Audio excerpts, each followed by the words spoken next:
আসসালামু আলাইকুম। আশা করি সবাই ভালো আছেন। আলহামদুলিল্লাহ আমিও ভালো আছি।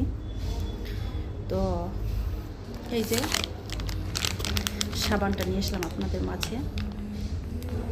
তো এই সাবানটা শুধু যে আমি ইউজ করি এমন না, বা আমি যে কোম্পানিতে কাজ করতেছি এই কোম্পানির সবাই যে ইউজ করে তাও না। আপনি সাবান কোনো না কোনো কোম্পানির কিন্তু ইউজ করতেছেন। হয়তো আপনি আমাকে এই সাবান বিক্রয়তা মনে করে ছোট করতে পারেন, নো প্রবলেম আমার কাছে। কারণ এই সাবানটা 800 কোটি মানুষ ইউজ করে, তাকে আমি চিনি না জানি না। যে কোনো প্রজাতির মানুষ, যে কোনো আমজনতা এই বিশ্বের কেউ না কেউ ইউজ করে সাবান। এক নামে সোপ, সবাই আমরা জানি। কিন্তু কিন্তু কোনো না কোনো ব্র্যান্ড চেঞ্জ, জাস্ট ব্র্যান্ড চেঞ্জিংয়ের মাধ্যমে কিন্তু বিজনেস, যেটা আমি করতেছি। এবং এই সাবানটা হয়তো আপনার কাছে ছোট্ট একটা জিনিস হতে পারে, কিন্তু আমার কাছে অনেক বড় একটা জিনিস।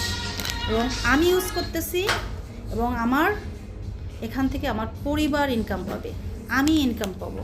কেমন কোম্পানি হইলে ইনকাম পাওয়া যায় বলেন? এটা আফটার ডেথ ইনকাম দিবে, এটা একদিন দুই দিনের জন্য না। আমি যে এই যে হঠাৎ করে কোম্পানিতে আসছি, এখন আমি যে কাজ করতেছি, আমি কাজ করার মাধ্যমে আমার সন্তান এখান থেকে ইনকাম পাবে, আমার পরিবার এখান থেকে ইনকাম পাবে। তো বিস্তারিত জানতে চাইলে আমার সাথে ইনবক্স করবেন। আসসালামু আলাইকুম।